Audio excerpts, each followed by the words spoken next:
Welcome to Talking Comics, where we are bagged, boarded, and pre-recorded. I'm Ryan. And I'm Josh. So, how's it going, you guys? It's me and Josh today. Sean's on a little vacation to visit some family. And so yeah, we got some stuff to talk about. We're probably going to keep this episode somewhat on the shorter side. We'll see if I can't rant it up and extend that a little bit. At least over a half hour. That's what we're aiming for. At least 30 minutes or more. We're not like a pizza place. Not 30 minutes or less, 30 minutes or more. Yeah. That's our goal. No expectations, no disappointment. Exactly. Sean's favorite motto. Right? Thought he'd get a kick out of that callback when he gets to listen. He coined that. So yeah, we have I have a couple of comic-y related things to talk about. We have some video game stories, and yeah, we'll just see where the episode takes us. You know us, we don't typically plan everything down to the letter with these podcasts. I didn't plan anything. You're like, I didn't plan on showing up. Kind of true. So yeah, get my interesting comic book related news out of the way. So last week I talked a little bit about how Marvel is doing like a reboot thing, kind of like DC did with the Rebirth. And they're, from what I've done a little bit of research on it. One of the things they're kicking it off with is it's going to be called Marvel Legacy. It's a good name. Yeah, and it's starting off with Avengers 1 million BC. Whoa, wait. Like, 1,000,000 BC is really far back. Yeah. So, like, what character is going to be in that? All right. Like, Thor? Obviously, Thor would be the first choice. Here is the list of some of the main characters that are going to be in. Odin. Makes sense. Yeah, so instead of Thor, it's Odin, his father. Ghost Rider, because it's a mantle. Been ever since the beginning of time. Yeah, it's a mantle that can be passed down on anyone. From what I understand, I think instead of riding a motorcycle, he's riding like a woolly mammoth. Start with like the tusk thing from Ice Age. What are those called? Like it's a jaguar, but it's an saber-toothed tiger. Saber-toothed tiger. Thank you, Ryan. I'm pretty sure it's a woolly mammoth. I would way prefer if you rode. If I can find the picture, I'll put it up of this Iron Fist, another Dread Pirate Robertson mantle type deal. That's kind of the majority of these. Actually, is like a mantle that's been passed down for generations. Yeah, handing and off the generations. gauntlet through the years. Black Panther, the Sorcerer Supreme, the Phoenix, and a character that I'm not familiar with, Starbrand. Sounds like a cereal. You know, there's only 2-3 of those that I would care to hear the story of. I like the idea of going back that far. Yeah. Ghost Rider. And like Black Panther, and definitely Odin topping that list. Yeah. Like, I love like the mythology type. The article I was reading said, like, the guy writing it was like, I can only imagine, like, you know, cavemen, like they find Mjolnir, Thor's hammer, in like a cave somewhere, and they're all trying to lift it up and they can't. From a Christian perspective, because that is pre-sin. Yeah.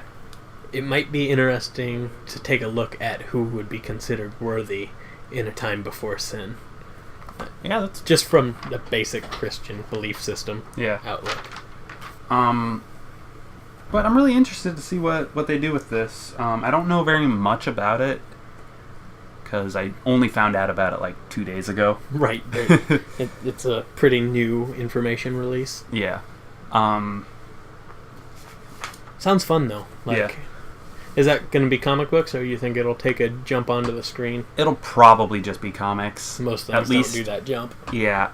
I mean, there's been talk, like, that they might have to do an MCU reboot. Right, because people are aging out. Yeah, people are aging out, and contracts are going up. So, who knows what'll happen with that. I really don't want Robert Downey Jr. to leave the MCU. I know that he's like the first one in, the first one out kind of thing. He's probably the most likely shit stirrer. He's gonna be out first, in my opinion. Well, but Sean and I both agree. Captain America, Chris Evans. He's going to be the first to quit. because he's so in demand right now that once he's out of his contract, he can go get much more. He wants to direct. I get that. But you can take a swing at that between movies. Yeah. I think he should. So and what I think he's the most likely. He's definitely gonna get. We think he's definitely gonna get killed off, and then Falcon or the Winter Soldier will take up the Captain America mantle like they did in the comic books. Right. So that's happening. I heard some interesting news about the Thor Ragnarok movie, though. Yeah? I'm interested. Doctor Strange is going to have a cameo in it. Wonderful. And apparently what they think... So the thing I was watching, that they speculate that it's going to be like... Part of it is going to take place in New York, where Thor and Loki have to locate Odin, because apparently Odin is been banished to Earth or something. Because if you've seen Thor: The Dark World, right, Loki took over as in place of Odin. Right, he's and evidently in charge over there. And evidently they're thinking that Odin was banished by Loki to Midgard, Earth, and has just been a homeless person since. That's awesome. I love that. So who knows what'll happen with that? It's coming up soon though, November, I think. Damn, that's close.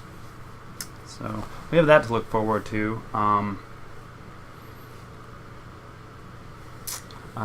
What else? For you Teen Titans fans, I've heard, so everyone knows about Young Justice is one of the biggest DC cartoons right now. It's super popular. Everyone that's watched it liked it. That's going to be coming to, Sean and I already talked about it, but the WB DC, with WB owns DC, right? Oh, I didn't know that actually. And they're planning on starting their own streaming service. Oh my god. Originally, the Young Justice was going to be a Netflix series. I hate to drag this one focus of this out, but the streaming services owned by the TV channels need to stop. Yeah, I agree. I definitely agree with that. At some point, every one of them is going to want their own streaming service, and we're going to end up paying $10 a month here, $10 a month there to see what we want to see. Yeah. And none of them are going to have enough content. I can't even justify paying for both Hulu and Netflix. Yeah. It's kind of one or the other. Or maybe once a year I'll turn Hulu on for 3 months, catch up on anything on there I want to watch, and then I'll turn it off again. They're not getting more than a handful of streaming services for any one subscriber. Yeah. I was planning on canceling if certain shows I like that air on Hulu weren't going to get a second season or another season, I was just going to cancel it. But they saved themselves because Lethal Weapon is getting a second season. Gotcha. And I really like that show. But yeah, we need to put an end to this whole everything needs a streaming service. We talked about it last week. Disney is pulling out from Netflix. Their Netflix contract. I heard that. And they want to start their own streaming service. Which, Disney's honestly, a big enough company they can pull it off. They have enough content where I can understand, especially families with kids paying for that service. But why can't they just get their money from Netflix and Netflix host it for them? Yeah. Because Netflix, an innovator in the business, they have a good, relation with their customers. Mm-hmm. They charge a fair price, and nobody complains about their service. Yeah. Except the only complaint anyone has is that they don't have enough content, and that's because people keep pulling their content from the availability to Netflix. Now, if you want to ask a higher dollar from Netflix, ask them. Pass that cost on to me. I'm okay with paying a little bit more for Netflix to get more content, and I especially love that Netflix is creating their own content to fill those gaps. Yeah. And good content, too. Solid content. Have you seen Master of None? No, I haven't watched that one. It's Aziz Ansari. Yeah, it's in my list. I've just never gotten around to it. So high up, man. Like it's not one of those shows you're gonna rewatch 90 times. Mm-hmm. But one watch through is so easy. It just glides like butter. Netflix has recently, over the past year or two, jumped into something I'm into, but you're not all that into, anime. Right. They've been killing it. Are you familiar with the Castlevania games or know of them? They were Nintendo, Super Nintendo games. They were a side-scrolling RPG type game, and Netflix worked with a couple of companies and made an anime of it.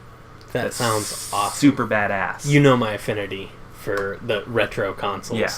It's super badass, really well animated. And unfortunately, it only had 4 episodes. I'm really hoping they get back on it and start making more.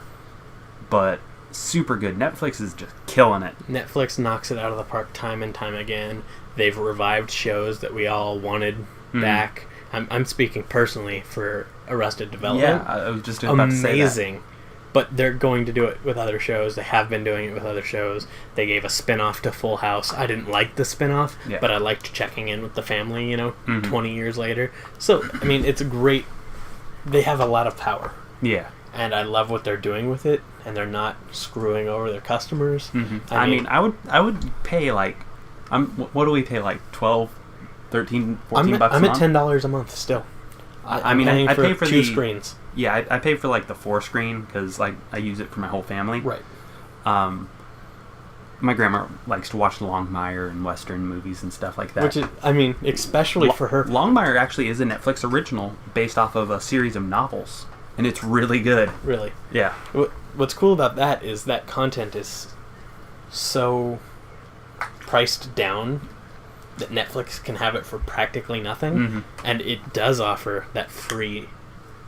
I mean, them having that doesn't cost me and you, the regular viewer, anything, but it adds so much value for those who care about that. Yeah. And that's where Netflix excels, is they have all the content, but again, they keep getting it taken away from them by people thinking they can reproduce the magic Netflix created. They see the profits, the profits and the views that their content on Netflix is getting, and they're like, all right, we can take this and try and resell it ourselves. And the thing is, I don't think they'll ever make as much from individual subscribers as they were from having Netflix host it for them, like Netflix paying for the rights for them. Yeah. And then they have to put out more effort to host it themselves.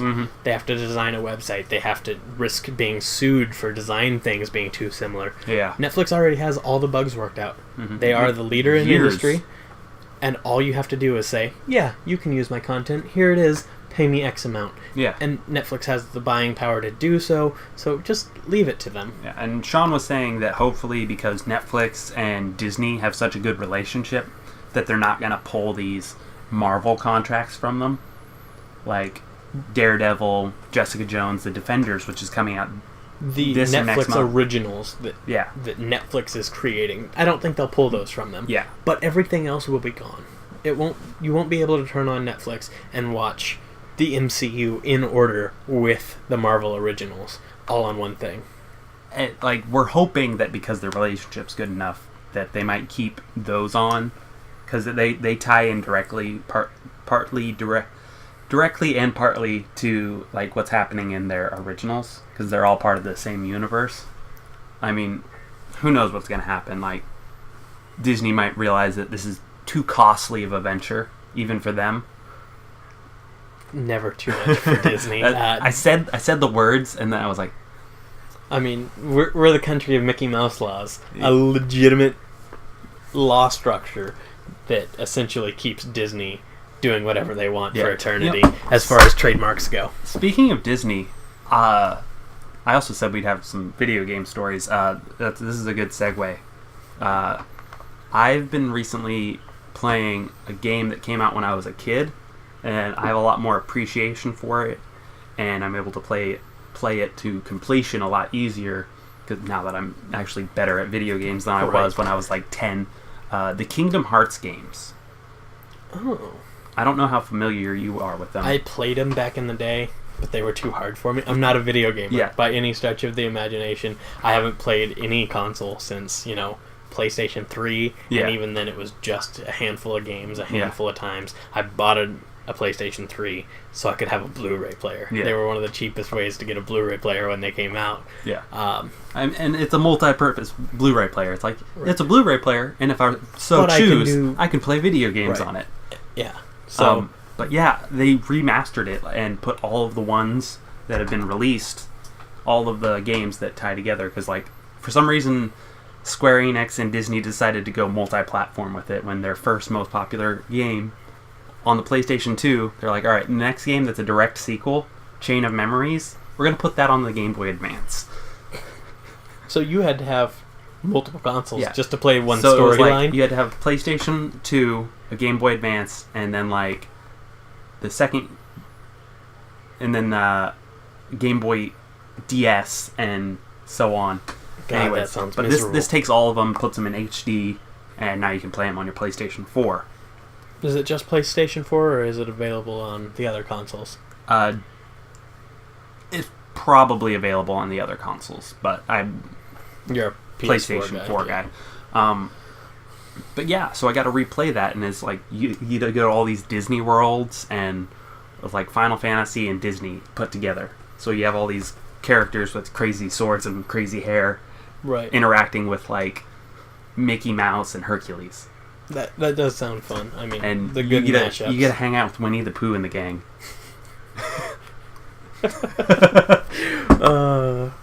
Always been a fan of Tigger. I was thinking about that because I played a part in it where I was like, why are these people not alarmed by the tiger roaming this woods? Right? I mean, sure, he's toothless. We got a pig, we got a bear, an owl, a motherfucking tiger. A tiger on crack. Right. That's probably how he lost his teeth. I never really realized that he was like toothless before. I mean, you just said it. I didn't know that he was. Like, but here's like I'll put up a picture of Tigger right here. He's obviously got to be toothless. The way he talks, the way his lips are formed. I'm Tigger. Super Tigger. Man, you just ruined my childhood. Speaking of ruining my childhood, I just got the coolest thing. Yeah. And it doesn't ruin my childhood. I was half expecting it to, which is why I, brought it up. I got a Retron HD. It's a Super Nintendo that isn't, or a Nintendo entertainment system that isn't from Nintendo. Mm-hmm. It plays all the old cartridges, but it does so through HDMI. Right on. Which, as you know, has been a recurring problem. I have the original Nintendo Entertainment System, but I can't hook it up to my TV because my TV is 4K and the component jacks don't work or something, and so I just can't play my old games. Yeah. And then Retron released a $40 console that solves that problem, nice. and it looks amazing on my TV on top of that. So I've been playing that a little bit. I'm terrible at video games. Maybe it's just because I haven't played them in a really long time. Yeah, but I was much better as a kid, I think. I've been playing all these HD remasters and spiritual successors of retro games that are like platformers and stuff, and I'm like, God, I'm rusty. Right. Platforming is hard. I could have swore I was good at this at a time. Yeah, I thought I was good at it. I mean, I've been playing the Nintendo, mostly the Super Nintendo since I was a kid. That's my console. Like, when I was a kid, I got a PlayStation 1 for my birthday from my father, and a couple of months after playing it, I really wanted my grandpa's video game system, the Super Nintendo, and I actually traded him my PlayStation for his Super Nintendo, and he did it because I'm his grandson, but he didn't want to rip a kid off. Yeah. So he was like, and remember, you can trade me back whenever you want. And in the back of your mind, you were thinking, sucker. And I never traded it back. I still have that Super Nintendo from when I was a kid, and eventually, 10 years later, he gave me the PlayStation back. But PlayStation was never my console. Yeah. I went from PlayStation for a couple months, not really being into it, Super Nintendo for years, playing it all the time, and then PlayStation 2 for multiple years, PlayStation 3 for multiple years, and then I could just quit gaming altogether. So Super Nintendo's my console. Yeah, very, very nostalgia. A lot of nostalgia built up around it. Like, that was Super Nintendo for like you and me, because we didn't grow up with money per se. Right. So those they were a lot more affordable. Way more affordable. Around our childhood. I could get video games at garage sales at the time because everyone was upgrading their system. I have a tub, not like a moving box full, but one of those plastic... like, they go under your bed tubs. Right, and it's just full of Super Nintendo games. And some of them are duplicates because my grandpa would go garage sailing, he'd take me along, and if we saw Super Nintendo games, we would just ask him how much it was for the box. Yeah. And my grandpa would buy them for us. He was just as much into the Super Nintendo as I was. After he traded me his Super Nintendo, he got another one. Yeah. And another one, and another one. We have 4 in our house. Currently, that is 2017, we have 4 Super Nintendos in our house. Jeez Louise. That's not even the Nintendo Entertainment System, I remember, which we also have. remember when you like found them again, Right. about like a year and a half ago. We found a closet full of all the video game systems. I'm talking Ataris, Super Nintendo, Nintendos, PlayStation 2s, PlayStation 1s. He had an old gaming computer. Nice. I don't even know this existed, but apparently computers back in the day had like a barrel key that you could put in them to turn the power off. Yeah. Because they were private things. You didn't... I'm not super familiar. They're like before my time. But yeah, I'm somewhat familiar with the concept of those. I actually recently watched a tech video where like they built a sleeper PC, where they put it in like a 1990s beige, grayish tower that's like the size of a Subaru, and just like decked it out with all like modern tanks tech from the 90s is what you're saying. Yeah. One of the big bulky ones that nobody would like. It's what you have in your garage. Yeah. It's not so old that it's, fill a bedroom with a computer. Yeah. But it is one of the bulky first computers you ever owned type computers. Like the first computer your dad probably had. And they like decked it out with like water cooling and like the first 2 computer graphics my dad cards. ever had was a MacBook Pro. Your dad's a weird dude. Well, yeah. He's led a life. Yeah. He's led some life. Quite a life. But yeah, I've seen like old pictures and stuff, like where they were like talking about like some of the older designs of PCs where like they had the key and stuff like that. What's weird is it's a mechanical key. Like, I keep on a barrel key on my keychain at all times for work. It has one of those, and you turn it, and inside the computer, it's an electronic switch. It turns on and gives power to the computer. It is the craziest in my head. I can't even fathom why this exists. I think that's it's the super craziest cool. combination of technology and like physical technology, physical security. And electronic technology and mechanical technology. Yeah. It's the perfect combination. I wish my modern computer had that. Yeah. I mean, in all reality, I would always have it on the on position. I don't turn my computer off. Yeah. My main computer is running 24/7. The only time I turn my computer off is when I need to restart it for updates. Yeah, me too. Because mine is my entertainment hub for my whole house. Yeah. I'm running Netflix. I have my music, my movies downloaded, all condensed onto a hard drive, so I don't have to go pick my movie off the shelf. It's just there. Yeah. I can hit play from anywhere, play it all through my house. That makes me think of the stand-up comedian I was watching one time, where he was like, I really want to watch Shawshank Redemption. If it's under $15 on iTunes, I'm going to buy it. I have it on a shelf. $14.95. It was on my shelf right next to my bed. I bought it on iTunes.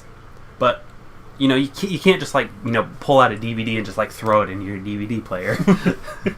It's the craziest thing because I'm a huge consumer for handheld good, like physical stuff. I don't want a digital copy of anything, so I buy the only time I get digital copies is when that's the only option. Right. So I buy the movie physical copy. I put it on my shelf, and then I put it in my computer one time, I sync it, I download it rip it off the disc, keep it on my computer, and then I never touch the case again. Yeah. But like I like having the display of all the cases. Especially like sometimes there's some really cool cases. That's true. Like And I've rebought video games that like I got rid of years ago because now they came out with a collector case. yeah.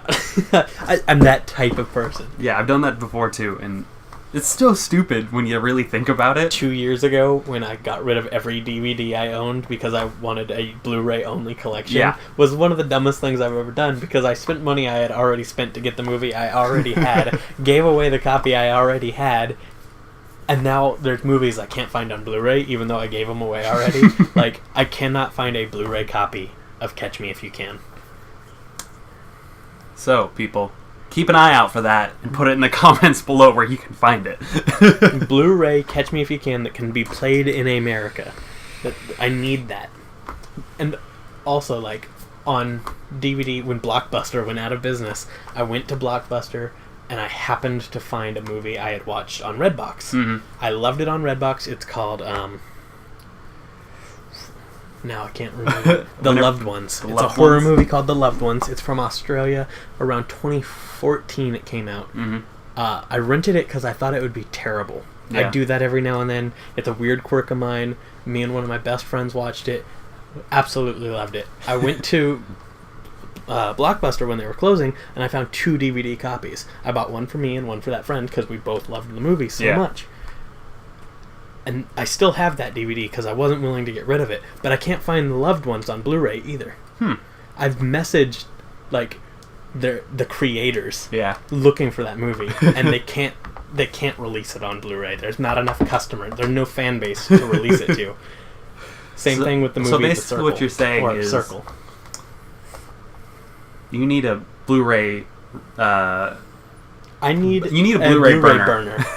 Because I need to put the movies that I've ripped from DVD that I own onto Blu-ray so they can fit in my collection better. And that's a really big problem because those burners cost hundreds of dollars. Yeah. Because Blu-ray is not the same as DVD. You can make a DVD for like 15 cents. You can't make a Blu-ray for under like $30. Yeah. You know, which kind of like blows my mind that video games are still like the same price that they were like 10 years ago when the PlayStation 3 was still like new. Right. I'm surprised the price of inflation hasn't gone up. It's weird to me that you can pay $60 to buy a movie on Amazon or to buy a video game on Amazon and play it instantly. Or you can go to the store, pay $60, own the physical copy, and play it instantly. Well, nowadays, Amazon actually has a deal with Twitch, and now they're giving, like, if you have Amazon Prime, you can get up to like $15 off games sometimes when they're new. But isn't it crazy that... And whenever I order off Amazon, I always order the hard copy. The combo pack. Like, I prefer to have the hard copy, so I just buy the hard copy version. Right, but what I'm saying is, why doesn't it cost less to buy a video game in digital than it does I in wonder physical? that sometimes. Because for movies, you can buy a movie brand new for, depending on where you live, how new the movie is. A brand new movie on Blu-ray, you pay $20 to $25 for. You go rent it on iTunes for $2. You go rent it at Redbox for $1.50. You can buy it on Amazon for $15. You can buy it on iTunes for like $15. It's at least $5 off to own it digitally. I was actually watching a video where the guy that did the video was saying how we're kind of lucky that video games are the price that they are, because realistically their price should be a lot more, and he's surprised. So much money is put into video games. He's so surprised that they're still able to make video games at this price. Right. Like, realistically they shouldn't, and the foundation of video games should crash beneath this price that they have. And the price model is built on the backs of unpaid interns, is really why it's so cheap, because the time put into them, if you had to pay every single person working on the game, you couldn't make $100 a game. You couldn't make your money back. Yeah. But, yeah, that's a whole different subject. Yeah, that's a podcast for another day. One I need to do a lot more research on. Yeah, so might have a little bit of a review of the Retron HD coming up here in the near future. We'll see how it goes with the recording tests and whatnot. And that might come up. If you guys are interested, hit the like button and let us know if that'd be something you'd like to see. Let us know in comments, that little section that you guys never use below the video. You can use your fingers to write on a thing called a keyboard. It's not really writing like with a pen, but it's similar. And then you use your mouse to click send, and then we can read that. It's fascinating. You give us feedback. You don't have to go through Sean. Everyone goes through Sean. It's so funny because he it's not that he gets mad. He's like, guys, just comment. Ryan will read it and he can address it. If you're asking questions for Ryan, don't go to me to get to Ryan. Just go to Ryan because Ryan runs the page. All you have to do is comment, and it's hilarious to me. I do all the uploading and the editing and the Facebook posting. So if you ever need to get a question directly to me, those are the places for it. Our Facebook page, our comment section, any of that. That'll work. And I can address it in the comments, on the page, or in a future video. And if you have a question for me, what you can do is write it down on a piece of paper, put it in an envelope, and send it to yourself, because I don't care.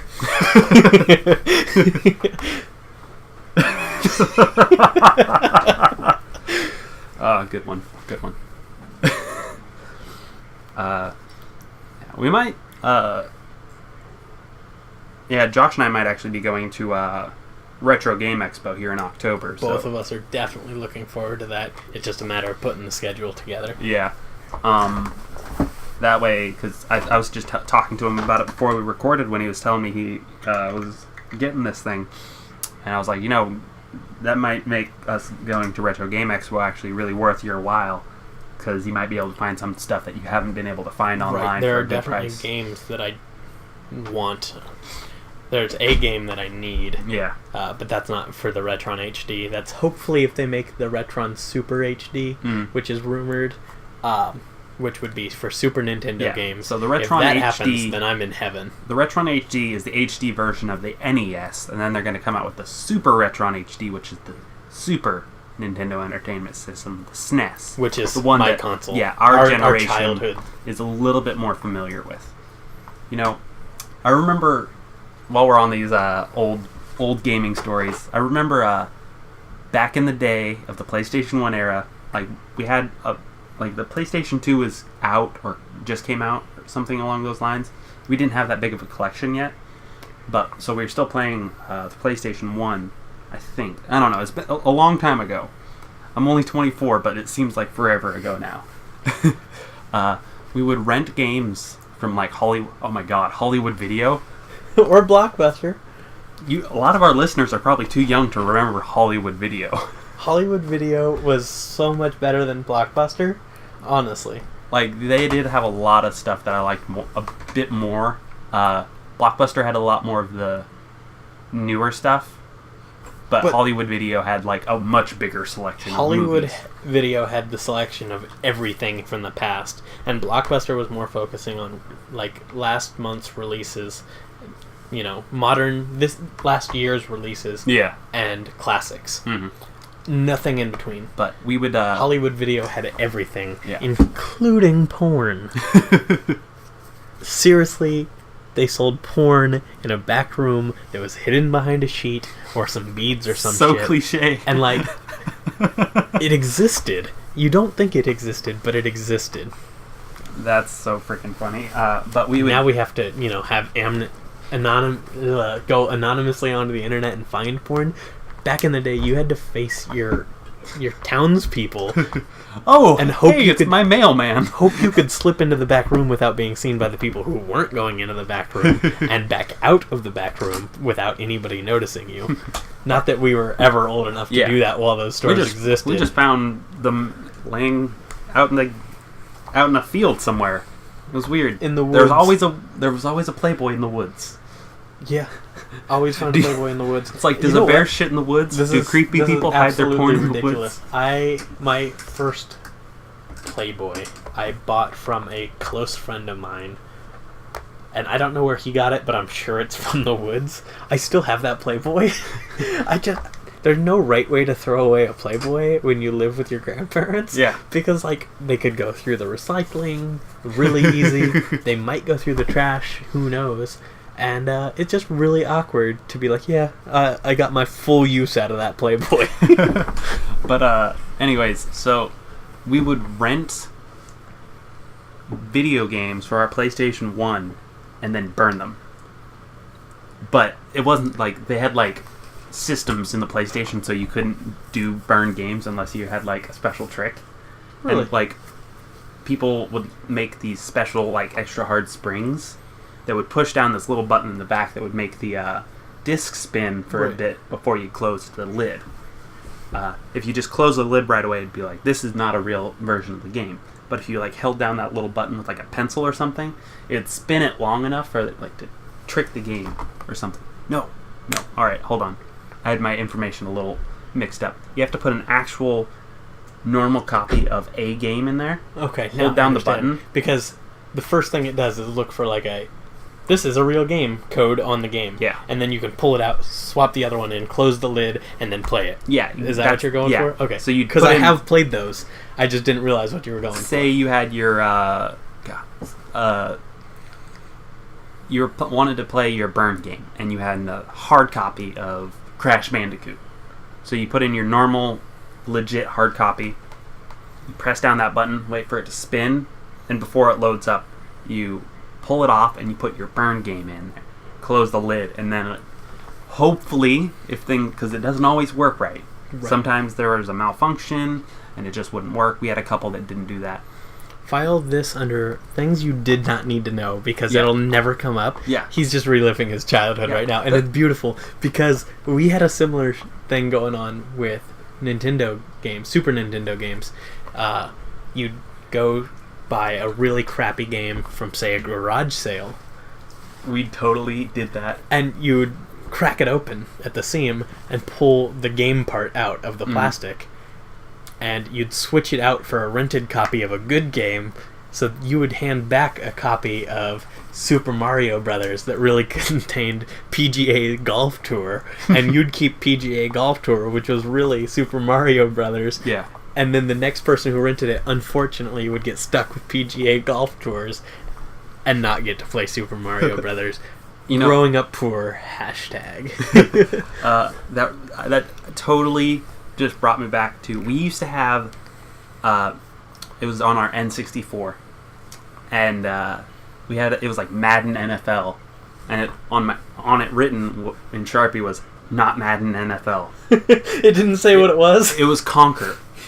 Conker's Bad Fur Day, that foul-mouthed squirrel that would hit and kill people with his bat.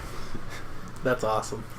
So and I was like, "What's this game?" And I put it in. I'm like, "I'm not old enough. I'm not old enough for this."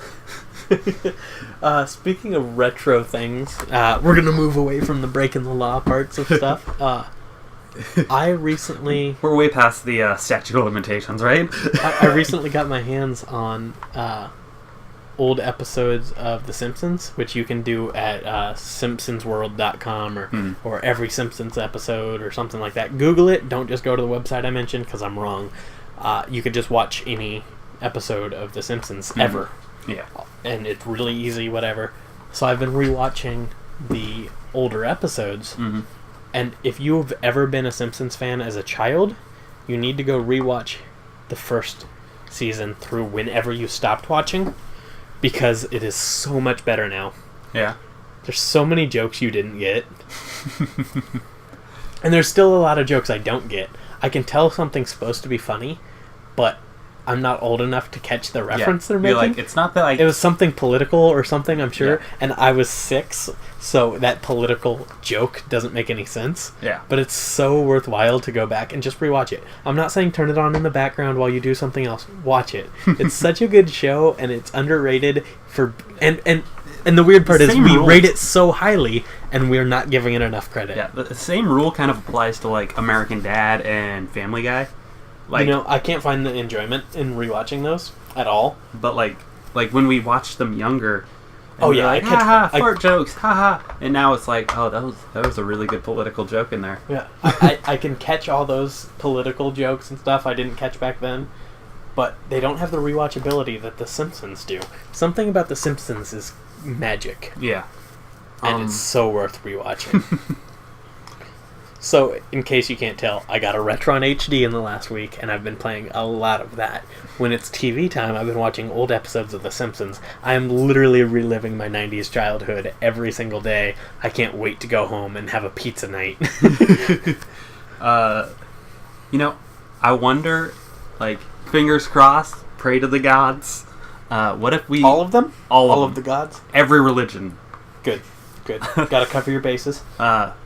Would you lose your shit if we found a copy of a Super Nintendo copy of Simpsons beat 'em up game at Retro Game I Expo? love that game, but I don't think it's worth playing on the Super Nintendo. Yeah, that's true. You have to play it on the stand-up arcade, and that's unfortunate.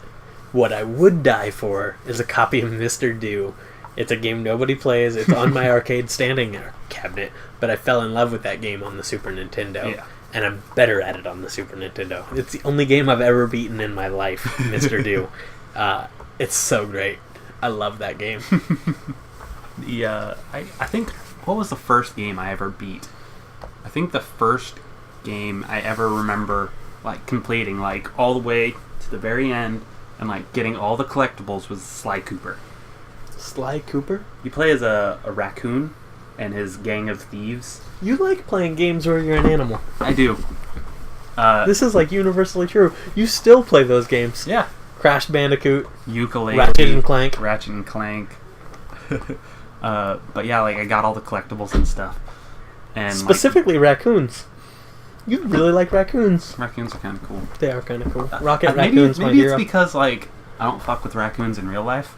I would not suggest anybody fuck with raccoons in real life. They're mean. Trash pandas are not to be messed with. Trash pandas. Is that better? No.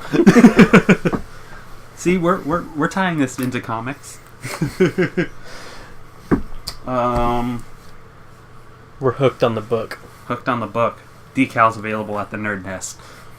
I didn't mean that to be a spot for the decal. I just really liked it. I made the decal because I loved the saying so much. It's not like a thing just for money. Yeah, next time I'm at the shop, I need to pick one of those up and put it on my car. Chris said it in the one. I think I was the one that said it, and he was one of you two said it and laughed about it, and while I was listening to the rest of the episode, I whipped up the design. I thought it was hilarious. I made it. I sent it to Chris. He's like, I love it. I want a bumper sticker of it. And now that I've made it, he's like, yeah, maybe.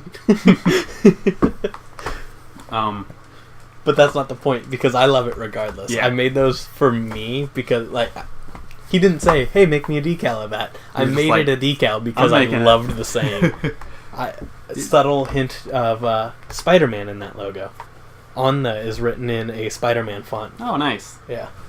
Yeah. In case you guys didn't know, Josh is the one that makes the decals at the Nerd Nest. I am. I'm not very good at it. Well, it's mostly the computer that does the work. Hey, it's mostly the computer that lands an airplane, too, but we still congratulate the pilot.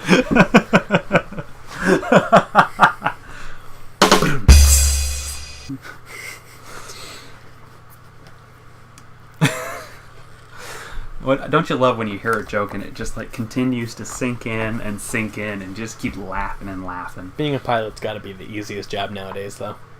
So many regulations in place that you can't really mess up because the pilot... Once you get on, like a big boy plane...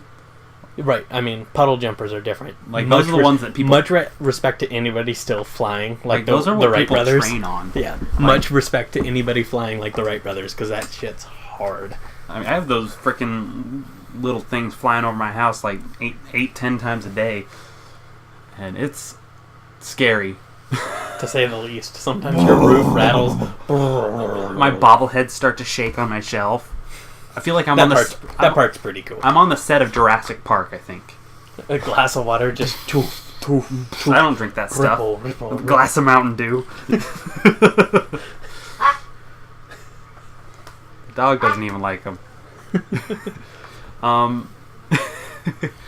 So I'd say we just about hit our time. yeah, I think we can wrap this up. We've talked about the downfall of Netflix.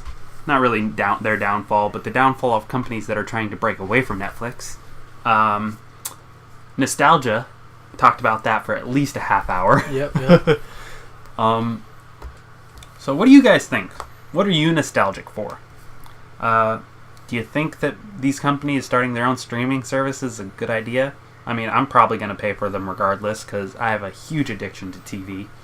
And I'm not. I'm going to take a moral high ground where I think I'm just going to do what I think is right and protest by not paying for it. And coming over and watching them at my house for free. Well, they won't know that I didn't pay for it that way.